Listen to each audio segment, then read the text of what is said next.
প্রধানমন্ত্রীকে বলতেছে, হয় আপনি আমাকে জেলখানাতে বন্দি করে রাখুন, নাহলে এই দেশ থেকে বের করে দেন। কারণ হিরো আলম বাংলাদেশে থাকলে বাংলাদেশ নষ্ট হইতেছে, হিরো আলম বাংলাদেশ থাকলে বাংলাদেশের রুচি নষ্ট হচ্ছে।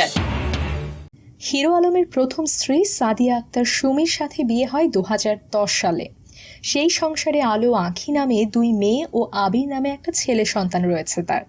2014-15-তে একজন পাতি কমেডিয়ান হিসেবে ফেসবুকে ডেবু হয় হিরো আলমের।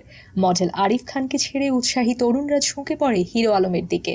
তার ভুল বানানে লেখা পোস্ট, কমেডি অভিনয়ের ক্লিপগুলো শেয়ার দেয়া, তার নামে ফানি গ্রুপ ইভেন্ট খোলা ও একাধিক ফেক আইডি খুলে তাকে মোটামুটি আলোচনায় নিয়ে আসা হয়।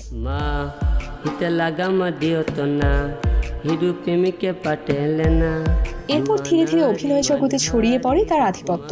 তৎকালীন ফেসবুক কমেডিয়ান টুনটুনি আদ্রিতার সাথে কয়েকটি ভিডিও গানে অভিনয় করে পরিচিতির ব্যাপ্তি বাড়ে অনেকাংশে। তার ভাইরাল হওয়ার পেছনে মডেল আরিফ খান আর টুনটুনি আদ্রিতার অবদান অনস্বীকার্য। পরিচিতি বাড়ার সঙ্গে সঙ্গে বাড়তে থাকে হিরোর ব্যক্তি অহমিকা। একাধিক মেয়ে অভিনেত্রীর সঙ্গ পেয়ে শুরু হয় গরিব, অশিক্ষিত, অসুন্দর স্ত্রী সাদিয়া আক্তার সুমির সাথে দাম্পত্য কলহ। অভিনয়ের খাতিরে ঢাকায় এসে একাধিক নারীর সঙ্গে সম্পর্কে জড়িয়ে পড়ে হিরো আলম। তন্মধ্যে অন্যতম নুসরাত জাহান। ঢাকা থেকে বগুড়ায় ফিরে রাত দিন নুসরাতের সাথে ফোনে কথা বলা নিয়ে দ্বন্দ্ব কলহ চলে সংসার জীবনে। এক পর্যায়ে স্ত্রীকে মারধর, নির্যাতন শুরু করে সে। 2019 সালের মার্চে স্ত্রীর দায়ের করা মামলায় গ্রেফতার হন হিরো আলম। আদালতে তার স্ত্রী দ্বিতীয় বিয়ের কথা তুলে ধরলে হিরো তা অকপটে অস্বীকার করে।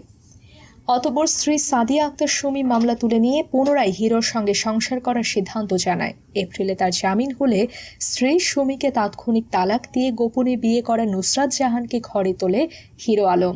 হিরোর আগের সংসারের স্ত্রী সন্তানদের কথা কিছুদিন গোপন থাকলেও একসময় নুসরাত জানতে পারে সে বিবাহিত এবং তার সন্তানও রয়েছে। তাদের সাথে কোনো প্রকার সম্পর্ক নেই বলে নুসরাতকে মানিয়ে নেয় হিরো। কিন্তু 3 বছরের মাথায় হিরোর একাধিক নারীর সঙ্গে শারীরিক সম্পর্ক ও পরকীয়ায় আসক্তির কথা জানতে পেরে বিবাহ বিচ্ছেদের সিদ্ধান্ত নেয় নুসরাত। হিরোর বর্তমান স্ত্রীর নাম রিয়ামণি। ইসলাম ধর্মের সাথে সাংঘর্ষিক এবং অনেকগুলো অশালীন ভিডিও ক্লিপ রয়েছে তার ইউটিউব ও ডেইলি মোশন সাইটে, যা সামাজিক দৃষ্টিতে সম্পূর্ণরূপে অগ্রহণযোগ্য এবং বর্জনীয় বটে। অপ্রিয় হলেও সত্য যে হিরো আলমের রাজনৈতিক প্রচারণায় সর্বাধিক ভূমিকা রয়েছে হুজুরদের। বিভিন্ন ওয়াজ মাহফিল ও ফেসবুকের ইসলামিক পেজে তাকে তুলে ধরা হয়েছে শ্রেষ্ঠ চরিত্রবানের মূর্ত প্রতীক হিসেবে। দৃষ্টিভঙ্গি বদলান, আমরা সমাজকে বদলে দেব। বইটি লিখেছেন সৌরভ আলম সাবিদ। 2019 সালের বইমেলা হিরো আলমের নামে বইটি লঞ্চ করেছে তরফদার প্রকাশনী। পাঠকদের বিশ্বাস অর্জনের জন্য লেখার ভাষায় কিছুটা বগুড়ার আঞ্চলিক ভাষার ফ্লেভার দেওয়া হয়েছে। যেমন রিকশাকে রিস্কা লেখা হয়েছে বইতে।